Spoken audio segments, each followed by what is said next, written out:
2, 3, 4.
Bonjour à tous et bienvenue à votre nouvelle émission sur la scène, la première de 2016. Nous nous installons dans le super Théâtre du Marais pour les 8 prochaines émissions. Alors, nous allons avoir la chance d'avoir une visite guidée des lieux. Nous allons aussi recevoir la formation Latino Jazz Trio Brasil plus tard en performance dans l'émission. Donc, je commence cette semaine avec Madame Sonia Piché, notre première invitée, qui est directrice générale du Théâtre du Marais. Bonjour Sonia. Bonjour. Merci de nous accueillir dans votre beau théâtre. Quel plaisir. C'est un plaisir partagé. Donc là, on se trouve dans l'Atrium, dans le foyer du théâtre. C'est bien Exactement. Oui. C'est le bel espace d'accueil. Ouais. Et là, on est ici depuis quand? Parce que c'est nouveau, c'est tout neuf, ça sent neuf partout. Oui. Ouais. Depuis février dernier. Oui. Bientôt 1 an, quand même. Quand même. Oui. Oui, ça passe vite. Et ça permet justement d'accueillir nos gens. Si on se souvient, à la synagogue, on attendait dehors avant les spectacles. Alors là, on peut accueillir les gens avec un service de bar. C'est une toute petite salle, un théâtre magique. Mais pourquoi on a dû quitter la synagogue? La structure du bâtiment, un peu comme une vieille grange que le toit ouvre. Il y avait vraiment des failles au niveau du bâtiment où on devait vraiment investir beaucoup de sous pour pouvoir la solidifier. Ouais. Dont, entre autres, mettre des structures qui auraient empêché de pouvoir faire des spectacles, parce que c'est une pièce, hein, la petite synagogue. Alors, on a dû quitter assez vite la synagogue. En état d'urgence un peu. Oui, tout à fait. Quand même, 48 heures avant un spectacle bénéfice avec Richard Séguin. Oh, quand même assez vite. Et on a transité vers l'église Saint-Norbert à Valmorin. Et parallèlement à ça, il y avait un dépôt d'une demande de subvention qui était pour initialement agrandir la synagogue, justement pouvoir offrir un espace d'accueil, tout ça.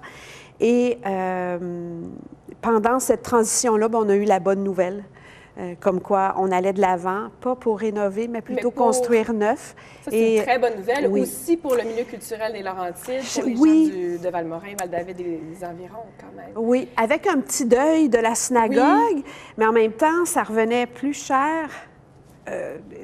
Tout solidifier, tout arranger que de construire neuf. Alors, vous avez été combien de temps? Le Théâtre du Marais existe depuis combien de temps, en fait? La création de la corporation du Théâtre du Marais depuis 2000. Alors, et oui, c'est le 15e, la 15e année en 2015 de la corporation comme telle. Des spectacles annuels depuis 2003 avec une programmation annuelle. Là, on se tient tout en dessous de l'enseigne salle Cogeco. Oui. Oui, c'est un partenariat avec Cogeco. Avec Cogeco, Pour plusieurs années. Oui. On est content de ça, hein? Bien oui, tout à fait. Il y avait comme une affinité, je dirais, naturelle au niveau de la mission vers la communauté, service à la communauté, où Cogeco est beaucoup impliqué. Et dans la diffusion, Cogeco est un diffuseur aussi, en spectacle, mais la diffusion par rapport à Cogeco aussi. Alors, c'est une belle belle collaboration qu'on a avec Cogeco. Alors, on est au Théâtre du Marais et lorsqu'on entre ici, on est à la salle Cogeco du Théâtre du Marais. Je me demandais, quel est l'impact pour le booking au niveau des invités d'avoir un nouveau théâtre? Je dirais que les artistes, les techniciens sont totalement heureux. On n'arrête pas de nous dire « Hey, mon dos, que vous allez avoir du plaisir ici dans les prochaines années, sont contents de pouvoir travailler avec un environnement qui est à la fine pointe. La qualité, on a eu tout récemment notre premier spectacle 100% acoustique avec Angèle Dubois et la Pietà. On était quand même 8 sur scène, le violon, piano, sans aucun fil, aucun micro. Et c'était magnifique aussi d'avoir les commentaires de l'artiste et du directeur de production qui fait comme « Et c'est une salle avec l'acoustique qui est parfait. » Alors pour nous, ça nous donne des bons points. Bien sûr, puis la réputation, aussi, le mot se passe. Là, tout à fait. Sonia, moi, je serais curieuse d'aller voir les loges. Elles sont belles. Oui? Oui. On y va? Oui! OK, parfait. Allons-y. On y va. Nous voici dans les superbes loges du Théâtre du Marais. Oui. Vous n'en aviez pas avant, hein?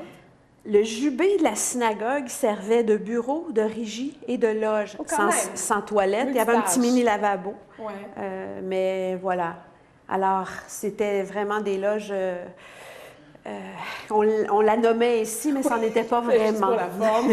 Maintenant, on se retrouve présentement dans le salon vert. C'est un grand espace. Oui, avec grand frigo, tout ce qu'il faut. On a des loges aussi pour se changer, toilettes, des douches. Quand même, hein? Il y a 2 loges qui sont assez spacieuses aussi au niveau de l'espace. Puis il y a tout ici qui peut servir aussi si on reçoit un groupe de danseurs ou une grande troupe.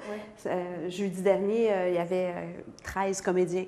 Alors, on peut déborder ici avec l'éclairage en haut des miroirs qui peuvent être un prolongement. Puis ici, un bel espace de rencontre, de travail aussi pour les artistes, donnant accès sur la scène. Oui, directement sur la scène. Ça me dit quelque chose. Oh, c'est concept.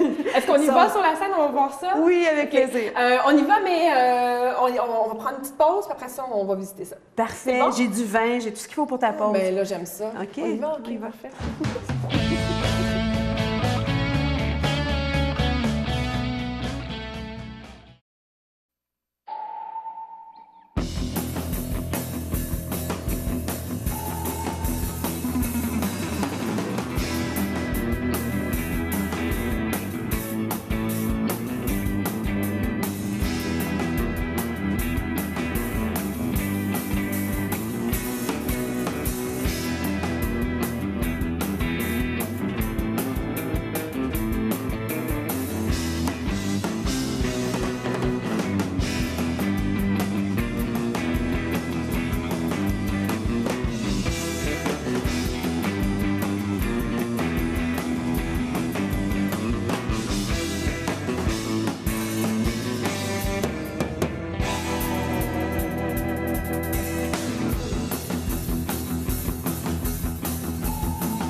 Alors maintenant, on se trouve derrière la console, dans la salle Cogeco du Théâtre du Marais. Sonia, c'est comme l'antre du théâtre, ça, non? Oui, le cœur qui bat. Le cœur qui bat. Oui. Qu'est-ce que vous avez envie de nous dire, là, de nous expliquer sur cette belle salle? Elle a 176 places, 10 rangées, c'est bien peu. Le fait qu'elle soit en gradin aussi, ça nous rapproche davantage de la scène. On voit bien de partout. Oui, pour l'avoir expérimenté. Puis c'est très intime comme salle aussi. Hein? On se sent vraiment très proche des artistes. On avait un défi à relever par rapport à notre fidèle clientèle de la synagogue, qui était de recréer le cocon. Puis le fait qu'elle soit faite avec des rondeurs aussi, oui, c'est pour sculpter le son, mais ça recrée aussi cette ambiance intimiste. Oui, et les premières rangées, les dossiers sont un peu plus bas pour le jeune public, pour que les petits poux puissent avoir un champ de vision qui soit adapté à leur grandeur. En parlant de sièges adaptés, vous en avez 4 aussi pour c'est ça? Fauteuils roulants. Pour les fauteuils roulants? Oui, les gens en fauteuil roulant, souvent, à la billetterie, nous mentionnent. Alors, nous, on les attend, ils ont leur place, là, ils ont leur accessibilité là, dans la salle. On a aussi des casques pour malentendants. Ah bon? Les gens ont simplement à le mentionner et on leur remet un casque qui permet d'entendre le spectacle amplifié. C'est connecté avec la console. Et ben voilà, et les gens qui ont des troubles d'audition, ben on peut pallier. Est-ce que c'est à la fine pointe? Ça, c'est c'est la nouvelle technologie, ça? Est-ce que le Théâtre du Marais a pu se payer vraiment une console? Notre console, on avait fait un préachat il y a 3 ans. Je dirais, si tu me laissais le choix demain matin, c'est comme, OK, ça va tellement vite, mais on a vraiment ce qu'il faut pour répondre à la... Bien qu'on ait un grand plateau et tous les équipements nécessaires, on demeure une petite salle avec des formations... plus restreintes? Oui, c'est ça. On ne peut pas faire un... on ne recevra pas YouTube ici, là. Non, ni Marie-Mé, Céline Dion, on l'attend. Mais... ça en vient, son avion arrive, là, oui, c'est ça. C'est ça. Mais voilà, alors on a vraiment ce qu'il faut. Il faut savoir qu'il y a plusieurs passerelles. Il y en a 2 dans la salle. Il y en a au-dessus de la scène aussi qui permet de faire, d'accrocher tous nos éclairages. Alors, on a une super console. Tout est numérique, bien sûr. C'est un beau terrain de jeu, je dirais. Oui, c'est ce que j'allais dire. Oui. Là, Sonia, moi, je serais vraiment curieuse d'aller sur la scène. Oui. On y va? Avec plaisir. OK, parfait. Allons-y. Nous voici rendus sur la scène. Une scène qui mesure combien? 28 par 30 pieds. Quand même? Oui. Oui. Donc, ça laisse la place pour recevoir beaucoup de monde en même temps. Oui, des formations en théâtre pour faire du théâtre, c'est intéressant aussi pour les décors. On peut réduire, avec les rideaux, on peut se faire une petite scène, mais avec tout le système de fumée et d'éclairage, c'est intéressant de laisser la grande scène, puis créer des atmosphères. Est-ce qu'il y a plus de théâtre qui se book parce que la scène est plus accueillante que la synagogue? Mais pour nous, ça nous permet de développer cette offre-là davantage, oui, en effet. On faisait plus des lectures. Où vraiment, là, c'était 8 par 30 à la synagogue. 8 pieds de profond, c'était minuscule pour faire du théâtre, ça nous limitait beaucoup. Maintenant, on peut avoir vraiment là, un espace beaucoup plus favorable pour le théâtre. Plus accueillant, oui, tout à fait. Sonia, oui. Programmation 2016, qu'est-ce qui nous attend au Théâtre du Marais?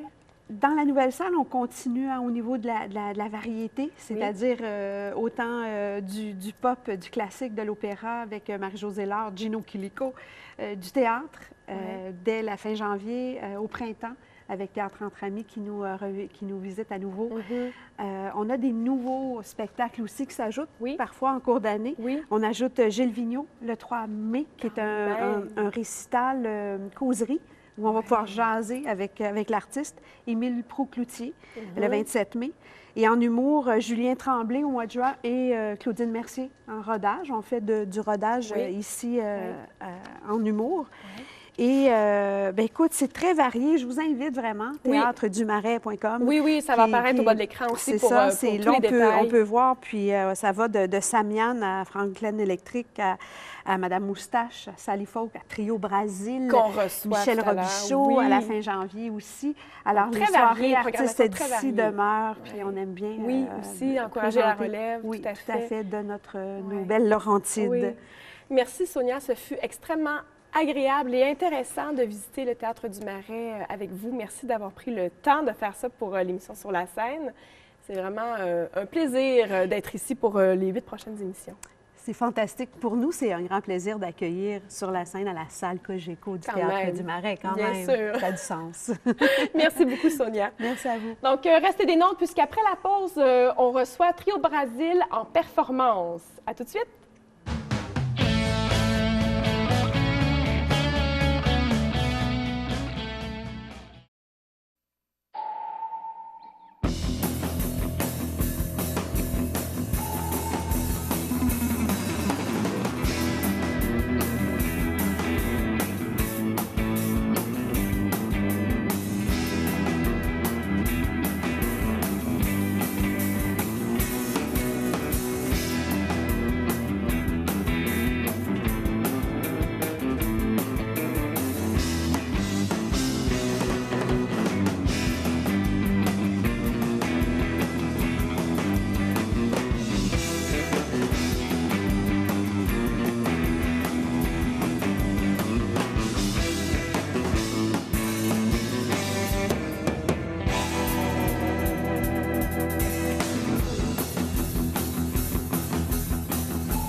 De retour maintenant avec la formation Trio Brasil qui viennent de nous interpréter la pièce Méditation, une bossa nova. Bonjour, messieurs.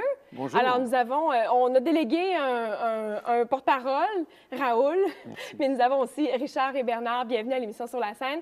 Donc, Raoul, Trio Brasil, c'est un de vos nombreux projets, n'est-ce pas? Oui, mais je dirais que c'est le projet dans lequel j'investis le plus d'énergie et qui me procure probablement le plus de bonheur. Ah bon, pourquoi? Parce que c'est un projet qui est tout à fait sur mesure par le fait que la musique qu'on choisit d'interpréter et de composer, parce qu'on fait aussi des compositions dans le répertoire, c'est la musique que l'on préfère, que l'on aime, que l'on a choisie. Et je vis ce projet-là avec 2 musiciens que j'ai choisis parce que j'étais à l'origine du projet et j'avais le goût de vivre ça avec Bernard et Richard, qui sont deux amis et 2 excellents musiciens, bien sûr. C'est pas votre premier projet. Vous avez fait plusieurs projets ensemble? Oui, bien en fait, ça fait, je dirais, quelques décennies, là, sans vouloir exagérer, que Bernard, Richard et moi, on se croise dans différents projets de musique du monde, de jazz, même de musique classique, d'expériences de studio. Et ce là, genre de trucs, latino jazz, pourquoi? Parce que je pense que, moi, je constate et on est d'accord là-dessus, je pense, le groupe, que c'est une musique qui nous rend heureux à l'interpréter. Le plus beau commentaire qu'on puisse avoir des spectateurs, c'est « vous avez l'air de vous amuser ça a l'air facile ». Donc, c'est sûr que... Ce qui ne l'est pas vraiment. Ce qui ne l'est pas, non. mais je pense que, par opposition, je dis toujours que si quelqu'un dit « c'est bon ce que vous faites, ça a l'air difficile », c'est pas un compliment non, vraiment. Exactement. Alors, quand les gens nous disent « vous avez l'air de vous amuser, ça a l'air facile », je pense qu'on a atteint notre but. Et je pense que le but premier de la musique, que l'on on joue cette musique-là dans notre salon ou devant des milliers de personnes, c'est d'avoir du plaisir, puis de communiquer ce plaisir-là. Et visiblement, vous en avez. Oui, je pense bien. Je pense bien. Et de toute façon, je ne fais pas de distinction entre un professionnel et un amateur là-dessus. La notion de plaisir doit toujours être là. C'est ce que j'ai toujours prétendu et j'espère que je le vis dans mon expérience musicale. Donc, Trio Brasil, est-ce qu'il y a un album? Oui, il y a un album présentement, donc c'est ça, avec 6 pièces. Donc, c'est comme un extended play.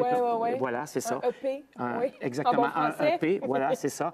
Donc, de 6 pièces, dont une composition du groupe. On peut se procurer? Lors de nos spectacles. OK. Puis, donc, il faut vraiment se déplacer pour acheter votre musique. C'est justement, mais je pense que de toute façon, de plus en plus, j'ai constaté au fil des années que les albums physiques, le marché, a changé pour ça. On est tous d'accord pour dire que, avec le streaming et tout ça. Donc, quand quelqu'un veut un produit particulier, s'il vient de l'entendre en spectacle, il va être plus enclin justement à l'acheter. Et c'est comme ça que... Qui est votre public, Trio Brasil? Écoutez, ça dépend vraiment des contrats, mais je pense qu'on ratisse assez large dans le sens où, et bien sûr, on fait des spectacles, dans des festivals, dans des salles et tout ça. On fait des événements corporatifs. On joue dans des maisons de la culture, ce genre disons, d'endroits-là, donc assez variés. Et je dirais que ça va d'adultes, jeunes adultes, jusqu'à personnes de mon âge et même plus âgées, c'est vous dire. Quand même. Et vous allez vous produire au Théâtre du Marais Bien oui. Quand donc? Le 25 mars prochain. Voilà. Alors, et vous avez une page Facebook? Oui, alors vous faites Facebook Trio Brasil et vous pouvez trouver nos activités, des extraits, des liens qui mènent aux extraits de l'album et des photos et un petit peu, si on veut, notre cheminement. Un petit peu de chair autour de l'os. Tout à fait, tout à fait. Je vous remercie beaucoup, Trio Brasil, d'être venu à l'émission Sur la scène et je vous souhaite bonne chance dans tous vos projets. Merci, c'est Merci un à plaisir. vous. Merci. Alors, c'est ce qui conclut notre émission Sur la scène cette semaine. Je tiens à remercier Mme Sonia Piché qui nous a accueillis dans ce beau lieu. Aussi, Trio Brasil d'être venu nous dire un petit coucou. Et moi, je vous invite à visiter notre page Facebook si vous avez des commentaires, des questions à nous poser. On les lit toujours. Alors, je vous laisse en compagnie de Trio Brasil pour une dernière performance. Et moi, je vous dis à la prochaine fois. Bye!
Merci.